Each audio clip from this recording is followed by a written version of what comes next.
बहुत समय पहले की बात है। कौशल देश नामक एक समृद्ध और विशाल राज्य था, जिस पर न्यायप्रिय राजा इंद्रदेव शासन करते थे। उनकी एक इकलौती बेटी थी, जिसका नाम था राजकुमारी अमारा। अमारा दिखने में चांद जैसी सुंदर थी। उसका मन भी कमल के फूल की तरह कोमल था। लेकिन भाग्य की विडंबना देखिए, स्वभाव में वह उतनी ही घमंडी और अड़ियल थी। अमारा का घमंड उसके शाही जन्म और उसकी अद्भुत सुंदरता से उपजा था, जिसे राज्य के सभी लोग निहारते थे। वह किसी भी साधारण व्यक्ति को अपने बराबर नहीं मानती थी। फिर भी जब कोई कष्ट में होता था, तो उसका कोमल हृदय पिघल जाता था और वह चुपके से उनकी मदद कर देती थी। उसका घमंड एक कवच की तरह था, जिसके पीछे उसका दयालु स्वभाव छिपा था। बचपन से ही अमारा की मां रानी सुकेशी उसे एक कहानी सुनाया करती थी। वह कहानी थी सप्त सागर के पार स्थित एक जादुई दुनिया की, जो सोने और हीरो से भरी थी। रानी हमेशा कहती थीं, मेरी अमारा, उस दुनिया में सबसे बड़ा खजाना सागरमणि है। वह कोई साधारण रत्न नहीं, बल्कि एक ऐसा प्रकाश है जो सच्चे प्रेम और साहस से ही प्रकट होता है। उसे जो भी पहनता है, वह अमर प्रेम का अनुभव करता है। यह कहानी राजकुमारी के मन में एक गहरा रहस्य बन के बैठ गई थी। जब राजकुमारी विवाह योगी हुई, तो दूर दूर के राज्यों के राजकुमार और शूरवीर राजा के दरबार में आने लगे। राजा इंद्रदेव ने विवाह की घोषणा की, पर अमारा ने अपने घमंड और उस बचपन की कहानी से प्रेरित होकर एक ऐसी शर्त रख दी जिसने पूरे राज्य को स्तब्ध कर दिया। राजकुमारी ने भरी सभा में कहा, पिताजी, मैं केवल उसी व्यक्ति से विवाह करूंगी जो सप्त सागर के उस पार से, उस रहस्यमयी भूमि से सागरमणि को मेरे लिए लाएगा। यह शर्त मेरे लिए सम्मान की बात है, और जो यह कर पाएगा वही मेरा सच्चा जीवन साथी होगा। यह शर्त सुनकर सभी राजकुमारों के चेहरे उतर गए। सप्त सागर को पार करना लगभग असंभव माना जाता था, लेकिन इसी राज्य के एक छोटे से गांव में रहने वाला एक मछुआरा, वीरू, जिसने यह घोषणा सुनी, उसके हृदय में एक अदम्य साहस और एक नई आशा जाग उठी। वीरू का जीवन समुद्र की लहरों से जूझते हुए बीता था। वह साहसी, दृढ़ निश्चयी और निस्वार्थ था। राजकुमारी की सुंदरता और उसकी असाधारण शर्त ने वीरू को मोहित कर लिया। उसने तय किया कि वह इस असंभव कार्य को पूरा करेगा। वीरू ने किसी तरह दरबार में राजकुमारी से मिलने का समय मांगा। जब वीरू, जो केवल फटी हुई नाव और मजबूत इरादों का मालिक था, राजकुमारी के सामने खड़ा हुआ, तो एक पल के लिए दोनों की आंखें मिलीं। उस एक पल में घमंड का पर्दा हट गया और दोनों ने एक दूसरे की आंखों में एक अनजाना गहरा आकर्षण महसूस किया, प्रेम की एक फ्लीटिंग झलक। लेकिन अगले ही पल राजकुमारी ने अपना घमंड वापस ओढ़ लिया। उसने तिरस्कार भरी निगाह से वीरू को देखा और एक ठंडी मुस्कान के साथ कहा, हे मछुआरे, तुम्हारी हिम्मत की दाद देनी होगी कि तुमने मुझे देखने की इच्छा जताई, पर क्या तुम जानते हो कि तुम किस शर्त की बात कर रहे हो? यह सागरमणि लाना तुम्हारे टूटे फूटे जाल और नाव के बस की बात नहीं। जाओ, अपनी छोटी सी दुनिया में लौट जाओ, जहां तुम सुरक्षित हो। राजकुमारी के इन तीखे शब्दों ने वीरू के दिल को गहरा घाव दिया, लेकिन उसके इरादे को और भी मजबूत कर दिया। उसने दृढ़ता से उत्तर दिया, राजकुमारी, मणि को पाने के लिए मुझे किसी महल या सोने की नाव की जरूरत नहीं। मुझे चाहिए सिर्फ साहस, और वह मुझमें तुमसे कहीं ज्यादा है। मैं सागरमणि लेकर लौटूंगा, और तब तुम मुझे जानोगी। यह कहकर वीरू ने बिना एक पल रुके महल छोड़ दिया और अपनी यात्रा पर निकल पड़ा। वीरू ने जंगल के रास्ते से यात्रा शुरू की, क्योंकि वही सबसे तेज रास्ता था जो उसे सागर तट तक ले जा सकता था। जंगल घना और रहस्यों से भरा था। कुछ ही दिनों की यात्रा के बाद वीरू ने जंगल के बीचों बीच एक बूढ़े कमजोर साधु को देखा, जो एक पेड़ के तने के सहारे बैठे करा रहे थे। उनके पैर में गहरी चोट लगी थी और वह उठने में असमर्थ थे। वीरू को राजकुमारी का घमंड याद आया, पर उसका कोमल स्वभाव हावी हो गया।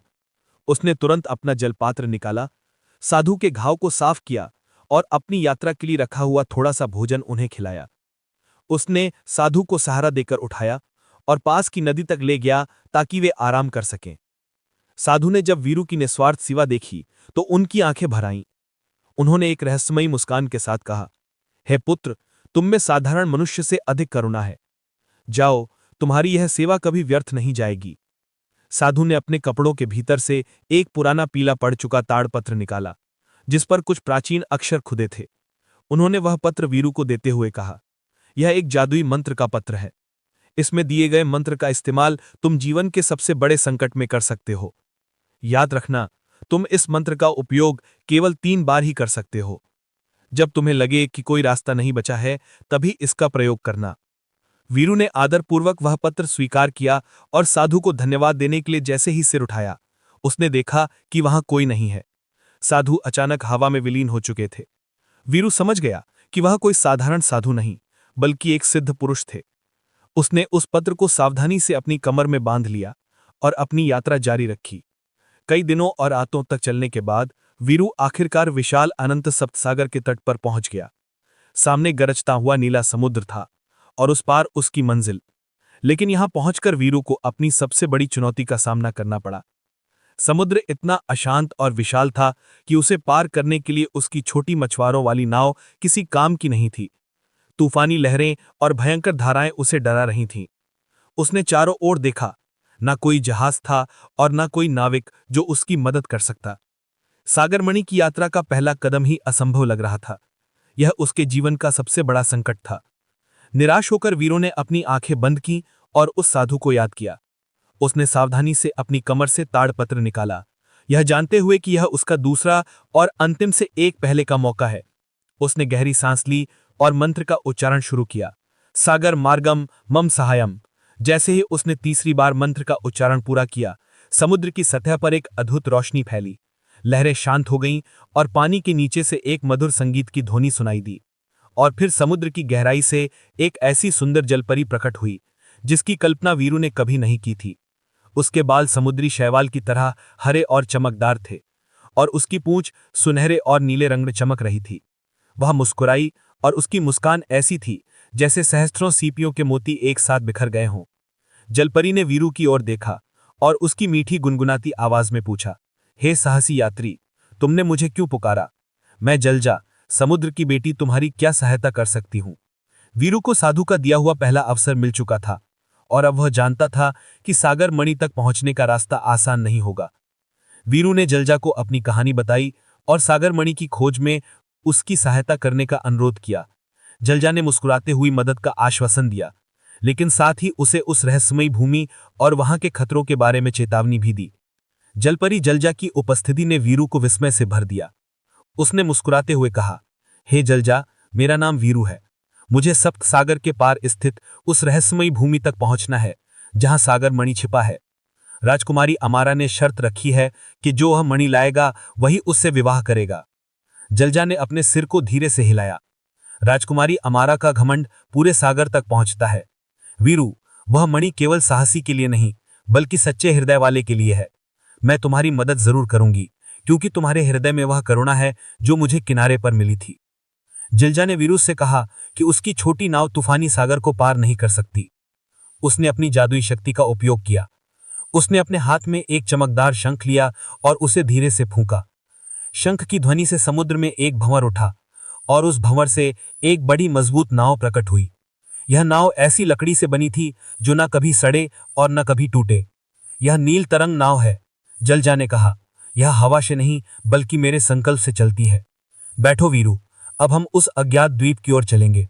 वीरू उस दिव्य नाव पर सवार हो गया। जलजा नाव के पास ही पानी में तैर रही थी, अपने सुनहरे पूंछ से नाव को गति दे रही थी। उनकी यात्रा शुरू हो गई। सप्तसागर की यात्रा लंबी और अद्भुत थी। दिन में आकाश नीला और शांत होता तो रात में लाखों तारे पानी में झिलमिलाते। जलजा ने वीरू को समुद्र के अनगिनत रहस्य बताए।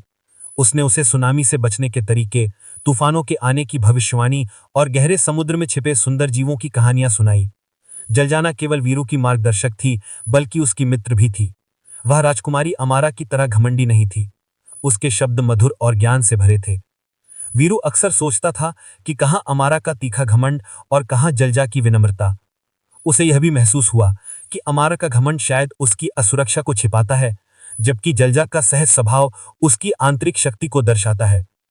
एक दिन वीरू ने जलजा से पूछा, जलजा, तुमने मुझे उस जादुई दुनिया के खतरों के बारे में चेतावनी दी थी। वे खतरे क्या है और उस मणि को पाने का रहस्य क्या है? जलजा कुछ देर चुप रही, फिर बोली, वीरू, वह दुनिया केवल एक द्वीप नहीं है, वह एक भूल भुलैया है जो हर लालची व्यक्ति को भ्रमित करने के लिए बनाई गई है। वहां 3 मुख्य खतरे हैं: भ्रम का कोहरा, इच्छाओं का दलदल और अंतिम रक्षक।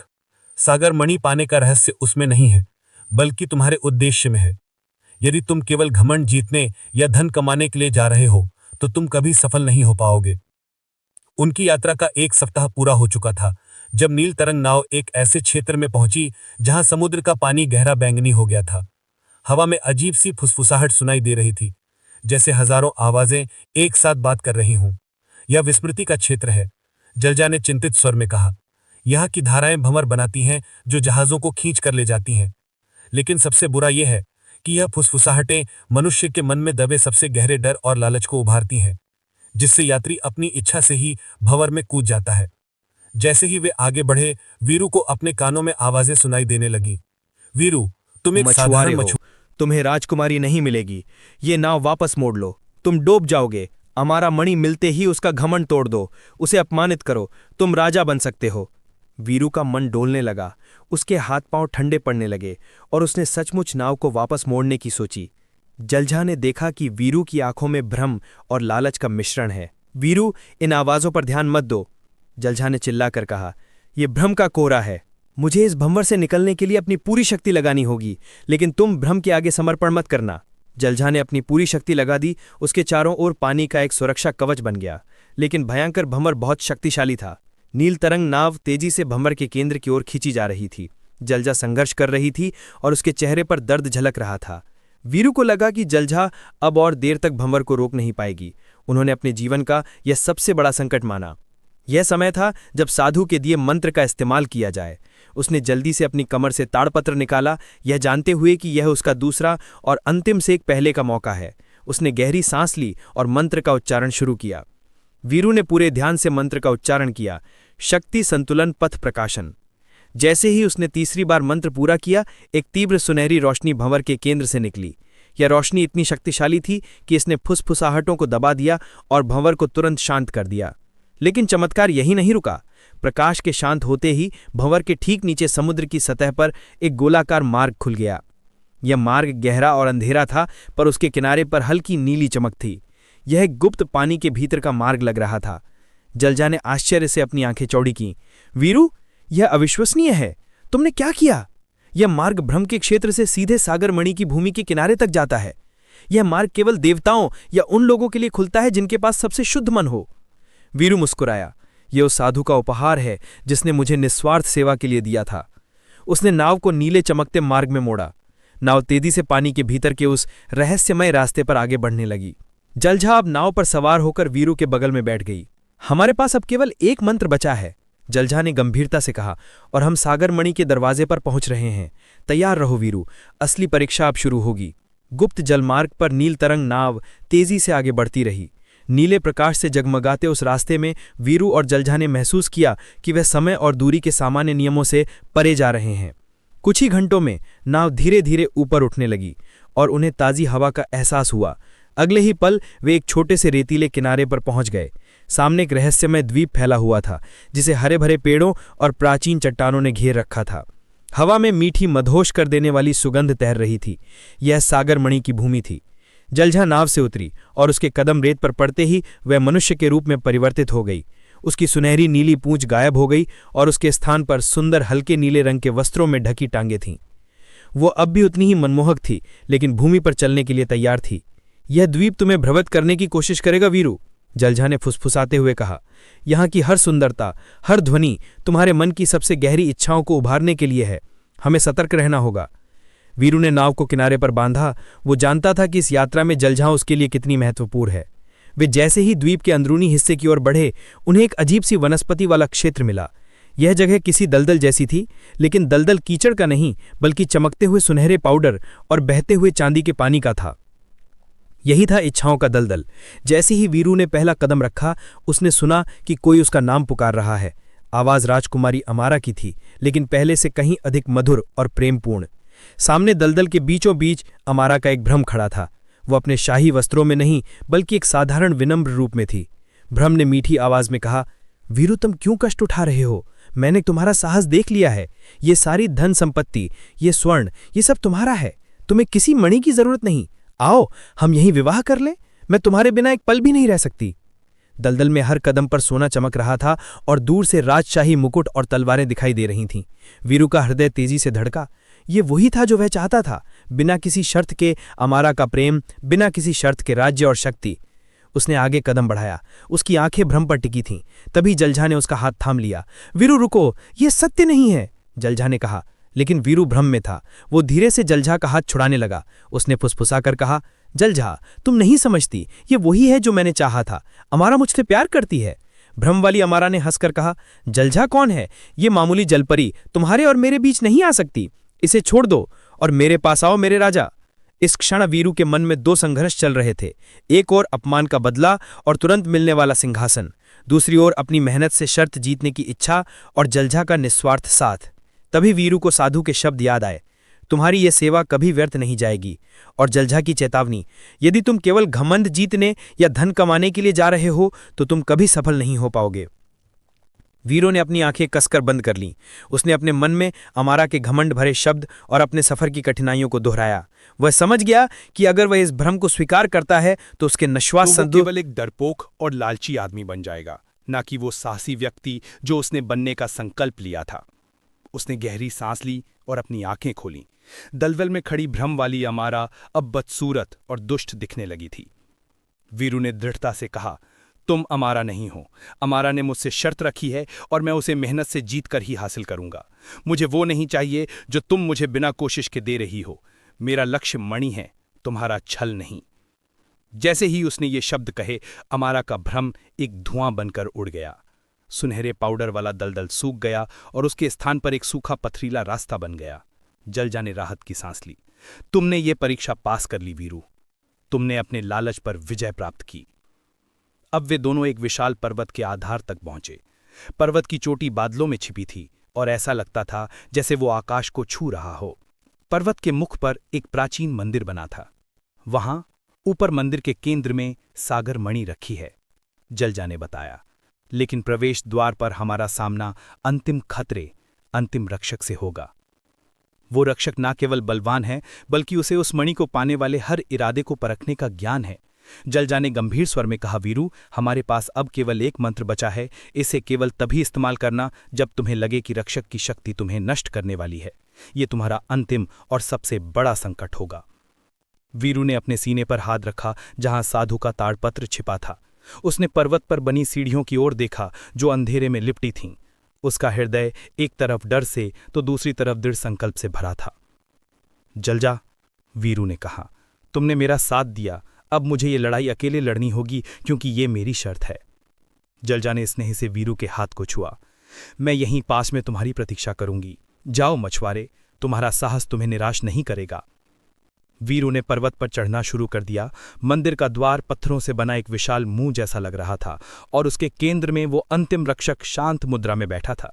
वीरू ने सीढ़ियां चढ़नी शुरू की। हर सीढ़ी मानो उसके दिल के धड़कने की आवाज थी। जब वो मंदिर के विशाल द्वार पर पहुंचा तो उसने देखा कि वहां अंतिम रक्षक शांत मुद्रा में बैठा है। अंतिम रक्षक कोई दैत्य या दानव नहीं था। वो एक विशाल संगमरमर की मूर्ति जैसा लग रहा था जिसके चारों ओर प्राचीन ऊर्जा का एक चक्र घूम रहा था।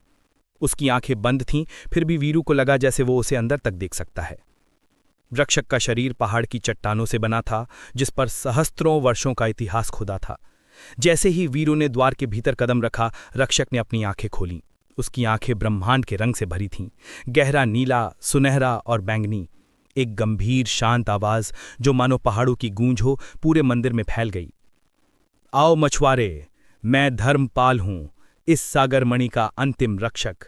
कई राजा, राजकुमार और लालची व्यक्ति यहां आए, लेकिन कोई सफल नहीं हुआ। तुम यहां क्यों आए हो? वीरू ने बिना डरे सीधा जवाब दिया, मैं कौशल देश की राजकुमारी अमारा की शर्त पूरी करने आया हूं। मैं उसके लिए सागर मणि लाना चाहता हूं। रक्षक ने व्यंग्यात्मक ढंग से हंसा। शर्त? क्या तुम किसी घमंडी राजकुमारी का घमंड तोड़ने आए हो, या तुम उसे जीतने आए हो ताकि तुम खुद राजा बन सको? तुम्हारा मन प्रतिशोध और लालच के दलदल से तो बच गया, पर क्या तुम प्रेम के मोह से बच पाओगे? रक्षक ने अपना हाथ उठाया और एक क्षण में मंदिर का पूरा हॉल बदल गया। वीरू ने देखा कि सामने एक दर्पण है। उस दर्पण में उसे अपना जीवन दिखाई देने लगा। पहला दृश्य मछुआरे के रूप में उसका कठोर जीवन, जहां राजकुमारी अमारा उसे घमंड से ठुकरा रही है। दूसरा दृश्य, वीरू राजा बन गया है और वो अमारा से कहता है कि अब वो उसका अपमान करता है। अमारा आंसू बहा रही है और वीरू को एक पल का सुख मिल रहा है। रक्षक ने पूछा, यह है तुम्हारा बदला लेने का सुख? क्या तुम इसके लिए सागर मणि चाहते हो? यदि हां, तो तुम इस मणि के योग्य नहीं हो। वीरू का माथा ठनक गया। उसने देखा कि उसका घमंड अब भी कहीं न कहीं छिपा हुआ है। वो मणि को केवल अमारा के सामने खुद को सिद्ध करने के लिए पाना चाहता था, न कि निस्वार्थ प्रेम के लिए। वीरू ने रक्षक के सामने घुटने टेक दिए। धर्मपाल, मैं झूठ नहीं बोलूंगा। शुरुआत में मेरा इरादा प्रतिशोध लेने और उसे नीचा दिखाने का था, पर इस यात्रा ने और जलजा के साथ ने मेरा हृदय बदल दिया है।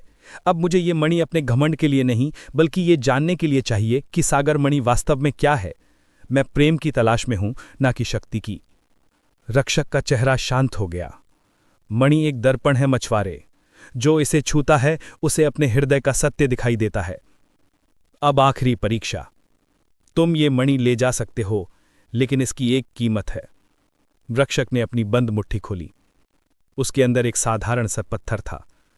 ये पत्थर लो, ये सागर मणि है, रक्षक ने कहा। तुम इस पत्थर को ले जाओगे, लेकिन तुम्हें अपने जीवन की सबसे प्रिय चीज यहीं छोड़नी होगी। बोलो, क्या दोगे? ये परीक्षा वीरू के लिए सबसे कठिन थी। यदि वो मणि लेकर जाता है तो वो अमारा को जीत लेगा, लेकिन उसे अपनी सबसे प्रिय चीज, वो साहस, वो नया ज्ञान और सबसे बढ़कर जलजा का साथ छोड़ना पड़ेगा। वीरू ने साहस को चुनने का फैसला किया, लेकिन तभी उसकी नजर साधु के ताड़पत्र पर पड़ी। उसके पास एक अंतिम मंत्र बचा था। उसने सोचा यह मंत्र केवल संकट के लिए था, लेकिन यह स्थिति उसके प्रेम और साहस के लिए सबसे बड़ा संकट थी। वीरू ने अपना अंतिम मंत्र निकाला। उसने पूरी श्रद्धा से उच्चारण किया, सत्यम प्रकाशम प्रेमम दर्शनम। जैसे ही अंतिम मंत्र पूरा हुआ, इस बार कोई बिजली या भवन नहीं उठा। इसके बजाय रक्षक के शरीर से एक कोमल सफेद प्रकाश निकला। यह प्रकाश सीधा उस पत्थर पर पड़ा जिसे रक्षक ने मणि कहा था। वो पत्थर पिघल गया और उसके अंदर से एक छोटा शुद्ध स्पंदित प्रकाश का गोला निकला। यह प्रकाश कोई रत्न नहीं, ये सच्चे प्रेम का सार था। धर्मपाल मुस्कुराया। उसका विशाल शरीर पिघलने लगा और उसकी आवाज हल्की होती गई। तुमने तीनों परीक्षाओं में विजय प्राप्त की वीरू। भ्रम के कोहरे से तुम मेरी करुणा को याद करते हुए बचे। इच्छाओं के दलदल से तुम अपने संकल्प को याद करते हुए बचे, और यहां तुमने अंतिम मंत्र का इस्तेमाल भौतिक शक्ति पर नहीं, बल्कि सत्य को जानने के लिए किया। सागर मणि जिसे तुम देखते हो कोई रत्न नहीं, ये वो शक्ति है जो हर उस हृदय में बसती है जो निस्वार्थ सेवा करता है और घमंड से ऊपर उठता है। इसे केवल वही देख सकता है जो अपने सबसे प्रिय बलिदान के लिए तैयार हो। धर्मपाल का शरीर पूरी तरह से प्रकाश में विलीन हो गया। उस प्रकाश का गोला धीरे धीरे तैरता हुआ वीरू के पास आया और उसके सीने में उतर गया। वीरू को लगा जैसे उसका हृदय ऊर्जा और शांति से भर गया हो। अब उसे किसी पत्थर की जरूरत नहीं थी, वो स्वयं सागर मणि बन चुका था। वीरू धीरे धीरे पहाड़ से नीचे उतरा। अब उसके पास मणि नहीं, बल्कि उसका प्रमाण उसके हृदय में था। उसने जलजा को किनारे पर इंतजार करते हुए देखा। जलजा वीरू के चेहरे पर एक नई शांति देखकर तुरंत सब समझ गई। तुम सफल हुए वीरू, जलजा ने कहा। उसकी आंखों में नमी थी। अब तुम्हें वापस जाना होगा। वीरू का हृदय भारी हो गया। जलजा ने उसे प्यार से देखा। वीरू, सागर मणि सिर्फ एक शर्त पूरी करने के लिए नहीं है, ये प्रेम की सच्चाई है। तुम वापस जाओ और राजकुमारी अमारा को यह सत्य सिखाओ। हमारा साथ यहीं तक था। मैं समुद्र की हूं और तुम धरती के। वीरू ने जलजा का हाथ पकड़ा। तुम हमेशा मेरे हृदय में रहोगी। जलजा, वीरू नील तरंग नाव पर सवार हुआ। जलजा ने अंतिम बार शंख फूंका और नाव तेजी से घर की ओर बढ़ने लगी। वीरू ने पीछे मुड़कर देखा और जलजा की आकृति धीरे धीरे समुद्र में विलीन हो गई। कुछ ही दिनों में वीरू वापस कौशल देश के तट पर पहुंचा। वो सीधा महल की ओर गया। राजकुमारी अमारा को जब पता चला कि मछुआरा वीरू लौट आया है, तो उसने घमंड से भरी एक सभा बुलाई। वो देखने को उत्सुक थी कि वो कौन सा मामूली सा रत्न लाया होगा। जब वीरू राजसी दरबार में पहुंचा तो सभी की आंखें उस पर थीं। अमारा ने तिरस्कार भरे स्वर में पूछा, कहो मछुआरे, क्या तुम वो मणि लाए हो? कहाँ है तुम्हारा खजाना? वीरू मुस्कुराया। उसने ना कोई रत्न निकाला, ना कोई आभूषण। उसने केवल अपना सीना तानकर राजकुमारी की आंखों में देखा और अपने हृदय में महसूस किए गए सागर मणि के प्रकाश को अपनी आवाज में उतारा। राजकुमारी, वीरू ने दृढ़ता से कहा, मैं मणि लाया हूं, लेकिन वो ऐसी चीज नहीं है जिसे तुम तिजोरी में बंद कर सको। मणि वो सत्य है जो मैंने सप्त सागर में सीखा। घमंड एक खाली कवच है और सच्चा खजाना निस्वार्थ प्रेम और सेवा में है। तुम मुझे जो पत्थर दिखाने को कहती हो वो भ्रम था, असली मणि यहां है। उसने अपने हृदय पर हाथ रखा। राजकुमारी अमारा वीरू के बदले हुए रूप, उसके आत्मविश्वास और उसके शब्दों की सच्चाई से पूरी तरह से स्तब्ध थी। उसका घमंड का कवच टूट गया। उसे अपने अपमानजनक शब्द याद आए। उसे पहली बार लगा कि उसने प्रेम और साहस के वास्तविक मूल्य को कभी समझा ही नहीं। राजकुमारी की आंखों में आंसू आ गए। वो सिंहासन से उतरी और वीरू के सामने खड़ी हो गई। मुझे क्षमा कर दो वीरू, तुमने सिर्फ मेरी शर्त नहीं जीती, तुमने मेरे हृदय को जीत लिया है। तुमने मुझे सागर मणि का वास्तविक प्रकाश दिखाया है। मैं तुमसे विवाह करूंगी मछुआरे, क्योंकि तुम राजा बनने के नहीं बल्कि सच्चे प्रेम के योग्य हो। राजा इंद्रदेव ने खुशी से दोनों को आशीर्वाद दिया। वीरू और राजकुमारी अमारा का विवाह हुआ। राजकुमारी ने अपना घमंड त्याग दिया और वीरू के साथ मिलकर राज्य का शासन किया, जहां प्रेम, करुणा और निस्वार्थ सेवा को सबसे बड़ा सागर मणि माना जाता है।